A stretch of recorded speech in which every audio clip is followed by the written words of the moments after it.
नमस्कार दोस्तों, स्वागत है आपको अपने YouTube channel creative study point में। दोस्तों आज हम लोग पढ़ने वाले हैं क्लास 10th का फिजिक्स यानी भौतिकी। दोस्तों इसका पहले चैप्टर का नाम है प्रकाश का परावर्तन। इस चैप्टर से दोस्तों आपको एग्जाम में बहुत सारे क्वेश्चन देखने को मिलते हैं, तो आप लोग इसको ध्यान से पढ़िएगा। इस चैप्टर में ऑब्जेक्टिव और सब्जेक्टिव दोनों का कवर कराएंगे। तो दोस्तों आप लोगों से निवेदन है, कृपया चैनल को सब्सक्राइब करें और बेल आइकन की घंटी को जरूर दबाएं ताकि अगली आने वाली वीडियो का नोटिफिकेशन सबसे पहले आप तक पहुंचता रहे।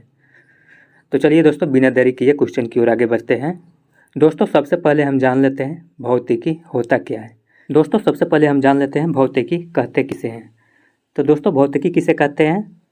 यह एक ऐसी विज्ञान की शाखा है जिसके अंतर्गत हम लोग प्रकृति में होने वाली प्राकृतिक घटनाओं के बारे में अध्ययन करते हैं, जिसे हम लोग क्या कहते हैं? भौतिकी कहते हैं। अगला क्वेश्चन है दोस्तों, प्रकाश क्या है? दोस्तों इस चैप्टर का नाम है प्रकाश का परावर्तन। तो सबसे पहले हम लोग जान लेते हैं प्रकाश कहते किसे हैं। तो चलिए दोस्तों इसका आंसर हो जाएगा, प्रकाश एक ऐसी बाहरी भौतिक कारक है जिसके उपस्थिति में हम लोग किसी वस्तु को देखने की अनुभूति प्राप्त करते हैं। उसे क्या कहते हैं दोस्तों? प्रकाश कहते हैं। इसको आप लोग नोट कर लीजिएगा, बहुत ही इंपॉर्टेंट क्वेश्चन है। चलिए दोस्तों इससे रिलेटेड कुछ ऑब्जेक्टिव क्वेश्चन को भी कवर करते हैं।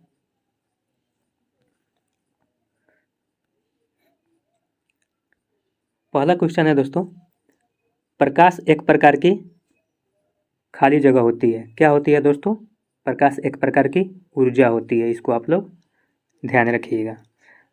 अगला क्वेश्चन है, यह खाली जगह में भी गमन करती है। कहाँ गमन करती है दोस्तों? तो प्रकाश निर्वात में भी गमन करती है। इसको आप लोग नोट कर लीजिएगा, प्रकाश निर्वात में भी गमन करती है। दोस्तों निर्वात किसे कहते हैं? तो निर्वात उसे कहते हैं दोस्तों जहाँ पे वातावरण शून्य हो, उसे क्या कहते हैं दोस्तों? निर्वात कहते हैं। निर्वात में दोस्तों प्रकाश की चाल कितनी होती है? तो कितनी होती है दोस्तों? 3 × 10⁸ मीटर पर सेकेंड होता है। यानी कहने का मतलब दोस्तों 30 लाख किलोमीटर पर सेकेंड होता है। अगर इसको मीटर पर सेकेंड में बदलें तो ये हो जाएगा दोस्तों हमारा 30 करोड़।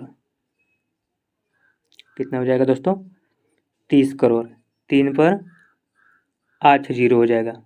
1 2 3 4 5 6 7 8 30 करोड़ मीटर पर सेकेंड आंसर हो जाएगा।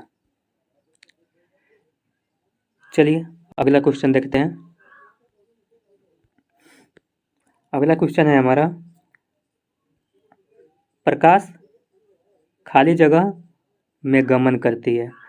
प्रकाश किस रेखा में गमन करती है दोस्तों?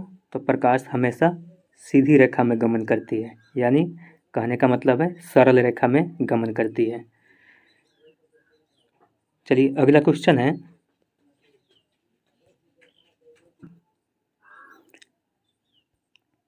प्रकाश एक खाली जगह चुंबकीय तरंग होती है।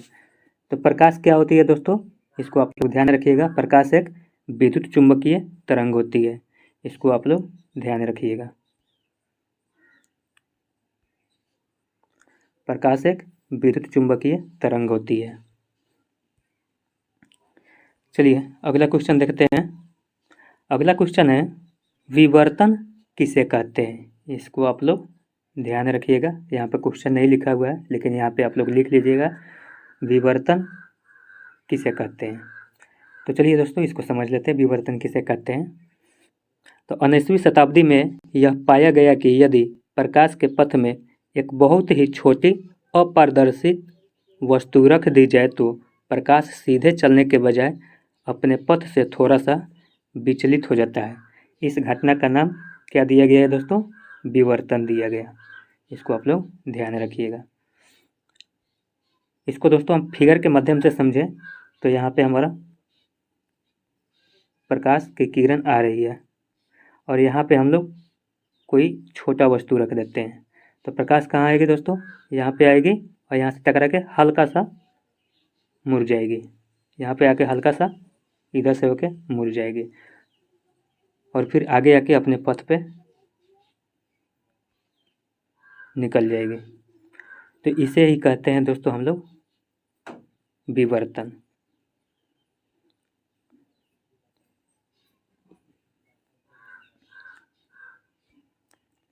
अगला क्वेश्चन है किरण किसे कहते हैं।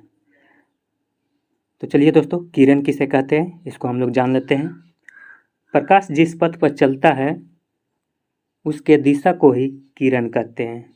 क्या कहते हैं दोस्तों? किरण कहते हैं। प्रकाश जिस भी पथ पर चलती है उसे क्या कहते हैं? किरण कहते हैं। किरण हमेशा सीधी रेखा में गमन करती है, इसको आप लोग ध्यान रखिएगा।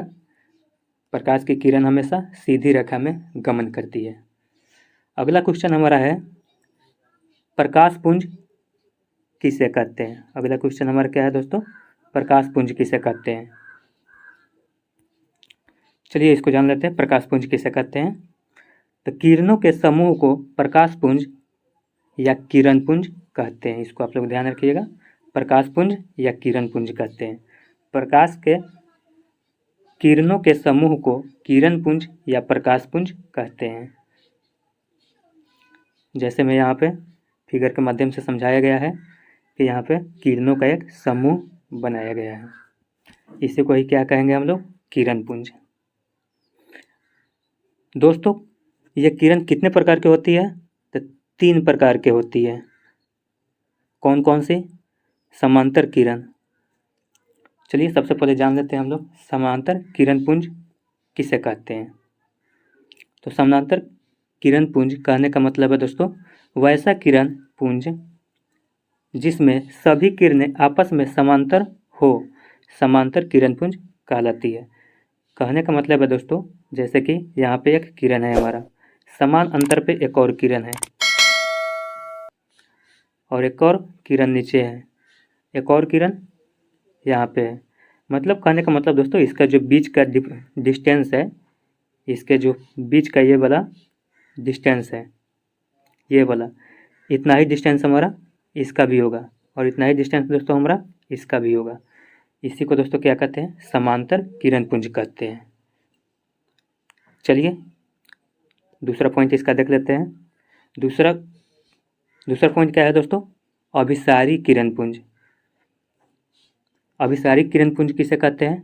वैसा किरण पुंज जिसके सभी किरणें एक बिंदु पर जमा होते हैं अभिसारी किरण पुंज कहलाते हैं। जैसे कि दोस्तों यहाँ पे बहुत सारा किरण आके एक जगह पर अगर मिलती हुई प्रतीत होती है या मिलती है उसे क्या कहते हैं दोस्तों? अभिसारी किरण पुंज कहते हैं। इसी को दोस्तों हम लोग अभिसारी किरण पुंज कहेंगे। चलिए अगला क्वेश्चन देखते हैं। तीसरा पॉइंट है दोस्तों अपसारी किरण पुंज। अपसारी किरण पुंज किसे कहेंगे दोस्तों? वैसा किरण पुंज जिसके सभी किरणें एक बिंदु से फैलती हुई प्रतीत होती है अपसारी किरण पुंज कहलाती है। अपसारी कहने का मतलब दोस्तों अपसरित किरण पुंज भी इसे कहते हैं। यहाँ पे दोस्तों कोई मान लेते हैं बिंदु है, यहाँ पे कोई बिंदु है, यहाँ से दोस्तों फैलती हुई प्रतीत होती है, इसे क्या कहते हैं दोस्तों? अपसारी किरण पुंज। चलिए अगला क्वेश्चन देखते हैं। अगला क्वेश्चन है हमारा आत्मदीप्त पदार्थ किसे कहते हैं। तो दोस्तों आत्मदीप्त पदार्थ किसे कहते हैं? बहुत ही इंपॉर्टेंट क्वेश्चन है, इसको आप लोग ध्यान रखिएगा। वैसा पदार्थ जो स्वयं प्रकाश का उत्सर्जन करता है आत्मदीप्त पदार्थ कहलाता है। जैसे में दोस्तों सूर्य हो गया, तारा हो गया, जुगनू हो गया इत्यादि, ये सब क्या है दोस्तों? आत्मदीप्त पदार्थ हैं जो खुद से प्रकाश उत्पन्न करता है। अगला क्वेश्चन हम लोग देखेंगे दोस्तों अदीप्त पदार्थ किसे कहते हैं। अदीप्त पदार्थ किसे कहते हैं? इसका आंसर हो जाएगा दोस्तों वैसा पदार्थ जो स्वयं प्रकाश का उत्सर्जन नहीं करता है लेकिन प्रकाश की उपस्थिति में दिखाई देता है, अदीप्त पदार्थ कहलाता है। जैसे दोस्तों चंद्रमा। चंद्रमा क्या करता है दोस्तों? सूर्य के प्रकाश में यह छुप जाती है और रात के समय ये चंद्रमा उसी प्रकाश को फैलाती है। इसके पास अपना कोई प्रकाश नहीं होता है।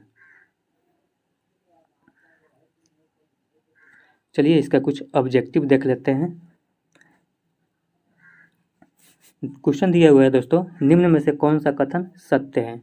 कौन सा कथन सत्य है ये हमें बताना है। फर्स्ट पॉइंट है दोस्तों, प्रकाश सरल रेखा में गमन करती है। प्रकाश सरल रेखा में गमन करती है, यह भी सही है। प्रकाश एक प्रकार की ऊर्जा होती है, यह भी सही है।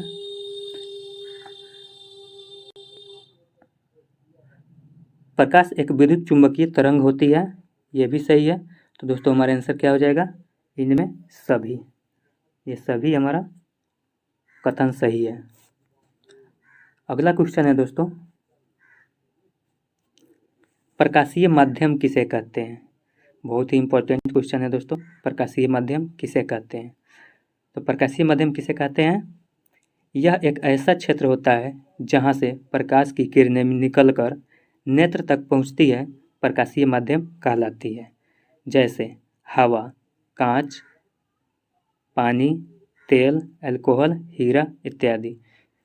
ये सभी क्या है दोस्तों? प्रकाशीय माध्यम है। प्रकाशीय माध्यम दोस्तों दो प्रकार के होते हैं, इसको आप लोग ध्यान रखिएगा। प्रकाशीय माध्यम कितने प्रकार के होते हैं? दो प्रकार के होते हैं। कौन कौन सा होता है दोस्तों? समांगी माध्यम और विसमांगी माध्यम। समांगी माध्यम किसे कहते हैं? यह एक ऐसा माध्यम है जिसके प्रत्येक भाग का गुण और बनावट एक समान होता है, समांगी माध्यम कहलाता है।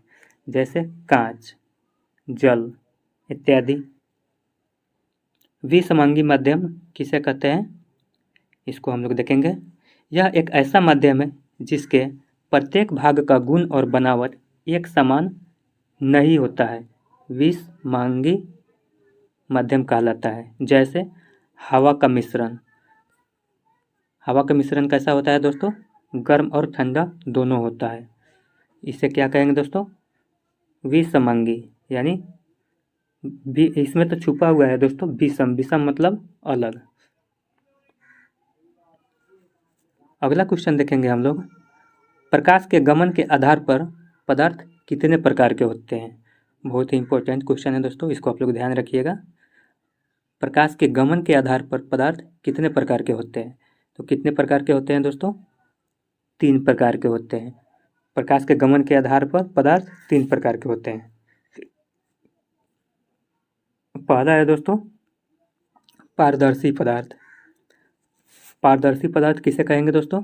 वैसा पदार्थ जिनसे प्रकाश की किरणें पार कर जाती है, पारदर्शी पदार्थ कहलाते हैं। जैसे कांच, पानी और हवा, ये सभी क्या है दोस्तों? पारदर्शी पदार्थ है। अपारदर्शी पदार्थ किसे कहेंगे दोस्तों? वैसा पदार्थ जिनसे प्रकाश की किरणें बाहर नहीं निकल पाते हैं, अपारदर्शी पदार्थ कहलाते हैं। जैसे ईंट, पत्थर, लकड़ी, ये सब क्या हो जाएगा दोस्तों? अपारदर्शी पदार्थ हो जाएगा। अगला क्वेश्चन देखेंगे हम लोग। अगला पॉइंट क्या है दोस्तों? पारभासी पदार्थ। पारभासी पदार्थ किसे कहेंगे दोस्तों? वैसा पदार्थ जिनसे प्रकाश की किरणें अंशतः बाहर निकल पाते हैं, पारभासी पदार्थ कहलाते हैं। जैसे तेल लगा हुआ कागज, घिसा हुआ कांच। कहने का मतलब है दोस्तों, पारभासी कहने का मतलब है दोस्तों, कुछ निकले और कुछ अवशोषित कर ले, उसे ही हम लोग क्या कहते हैं दोस्तों? पारभासी। यानी हल्का सा मात्रा बाहर निकलता है, बाकी अवशोषित कर लेता है, उसे हम लोग पारभासी पदार्थ कहते हैं। चलिए इसका कुछ ऑब्जेक्टिव देख लेते हैं। निम्न में कौन सा पदार्थ पारदर्शी नहीं है? पारदर्शी नहीं है। पहला ऑप्शन है दोस्तों तेल लगा हुआ कागज, दूसरा ऑप्शन है ईंट, तीसरा ऑप्शन है पत्थर और चौथा ऑप्शन है इनमें से सभी। तो दोस्तों यहाँ पे क्वेश्चन कह रहा है निम्न में से कौन सा पदार्थ पारदर्शी नहीं है, यानी अपारदर्शी है। तो कौन सा है दोस्तों? तेल लगा हुआ कागज। इससे भी पूरा प्रकाश पार नहीं कर पाती है। ईंट है तो ये तो अपारदर्शी पदार्थ है। पत्थर है, पत्थर भी तो अपारदर्शी पदार्थ है। तो दोस्तों इनमें क्या हो जाएगा हमारा, सभी हो जाएगा। इनमें सभी पारदर्शी पदार्थ नहीं है, यानी कुछ पारभासी है और कुछ अपारदर्शी है। चलिए अगला क्वेश्चन है। अगला क्वेश्चन है,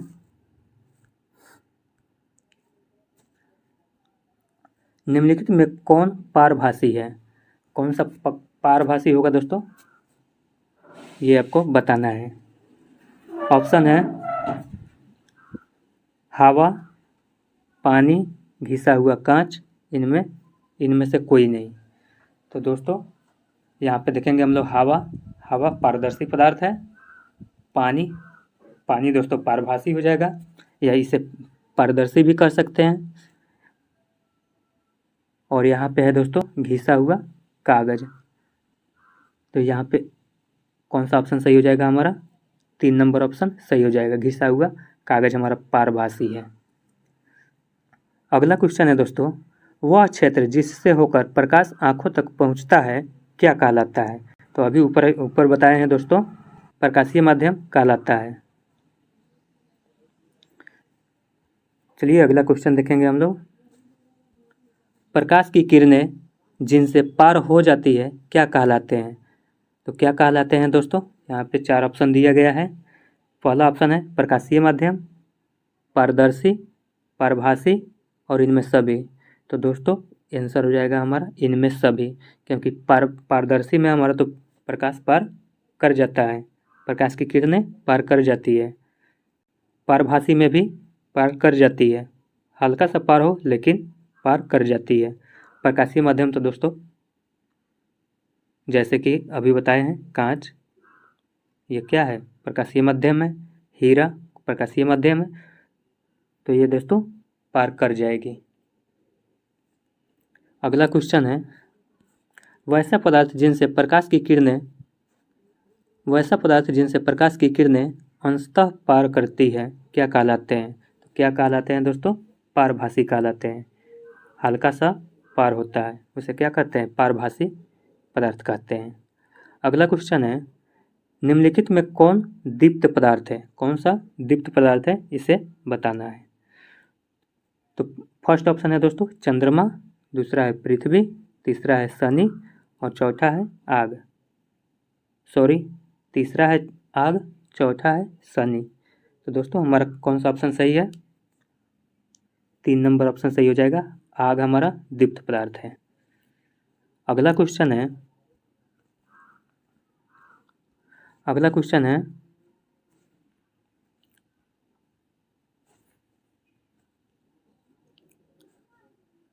निम्नलिखित में कौन सा पदार्थ समांगी माध्यम का उदाहरण नहीं है बताना है दोस्तों।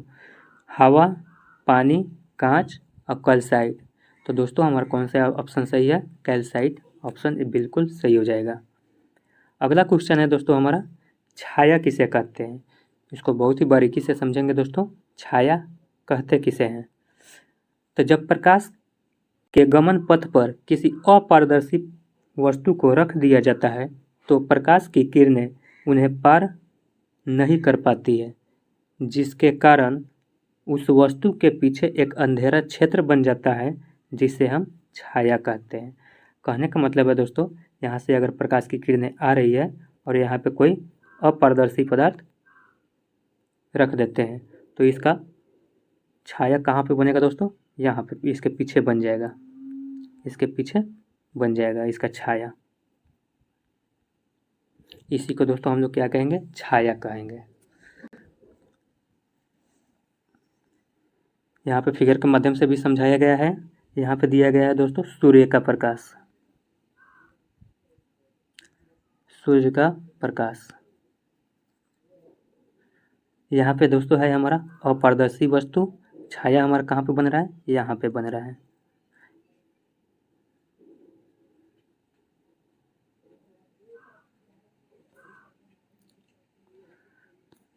चलिए अगला क्वेश्चन है दोस्तों हमारा चैप्टर से रिलेटेड क्वेश्चन है दोस्तों। प्रकाश का परावर्तन किसे कहते हैं? प्रकाश का परावर्तन कहते किसे हैं?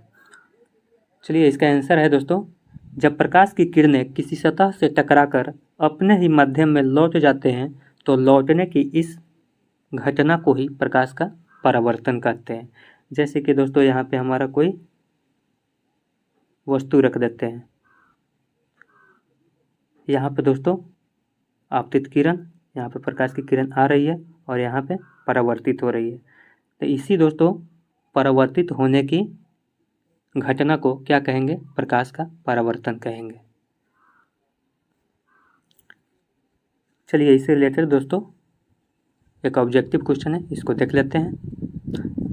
जब प्रकाश की किरणें किसी सतह पर पड़ते हैं तो उसका हो सकता है, क्या हो सकता है दोस्तों? ये हम लोग बताएंगे क्या हो सकता है। फर्स्ट ऑप्शन है दोस्तों अवशोषण, दूसरा है पार, तीसरा है परावर्तित और चौथा है इनमें सभी। तो दोस्तों क्वेश्चन क्या कह रहा है? जब प्रकाश की किरणें किसी सतह पर पड़ते हैं तो उसका हो सकता है, क्या हो सकता है दोस्तों? अवशोषण हो सकता है, पार भी कर सकती है, परावर्तित भी हो सकती है। तो दोस्तों हमारा आंसर कौन सा हो जाएगा? इनमें सभी भी हो सकता है, इनमें सभी हो जाएगा। चलिए अगला क्वेश्चन है हमारा,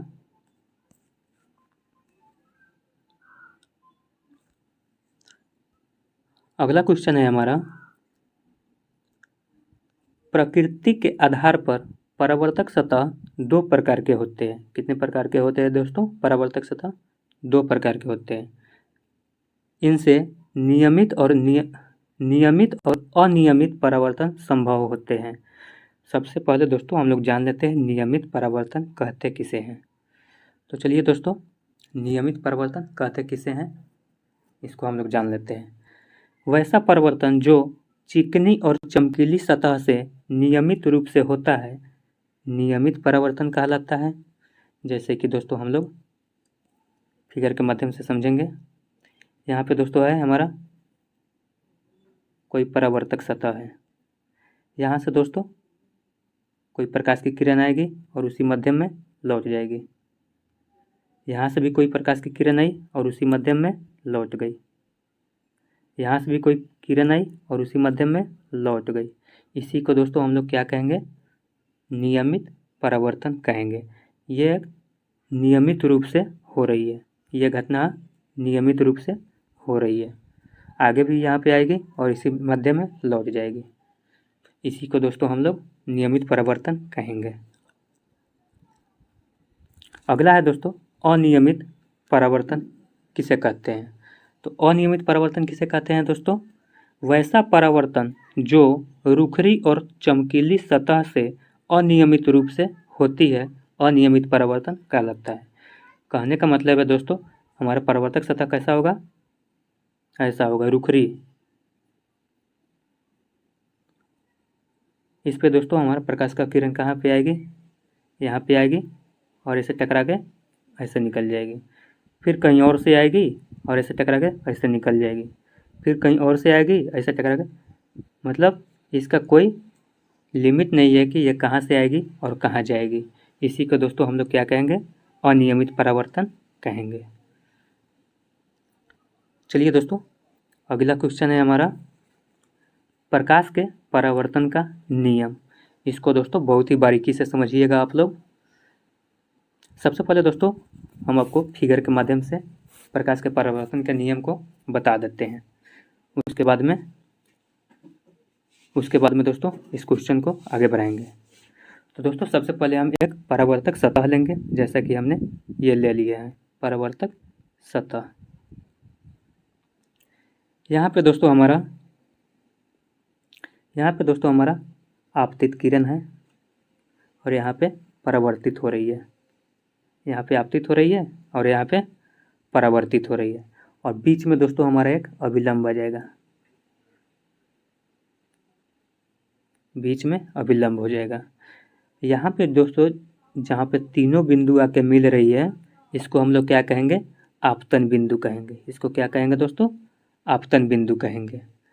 इसको क्या कहेंगे दोस्तों? इसको कहेंगे हम लोग परावर्तित किरण कहेंगे। इसको क्या कहेंगे दोस्तों? परावर्तित किरण। इसको दोस्तों हम लोग क्या कहेंगे? आपतित किरण कहेंगे।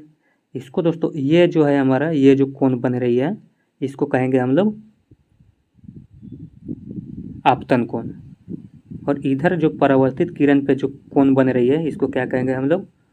परावर्तन कोण। इसको क्या कहेंगे दोस्तों? परावर्तन कोण। ये जो बीच में है जो दोस्तों, जो अभिलंब का काम कर रही है, इसे क्या कहेंगे हम लोग? नॉर्मल, यानी एन से सूचित करते हैं, इसको अभिलंब कहेंगे। ये रही दोस्तों प्रकाश के परिवर्तन का कुछ इम्पोर्टेंट सूत्र, जिसके माध्यम से हम लोग समझ सकते हैं, बहुत ही अच्छी तरह से समझ सकते हैं। चलिए इसको आगे बढ़ाते हैं।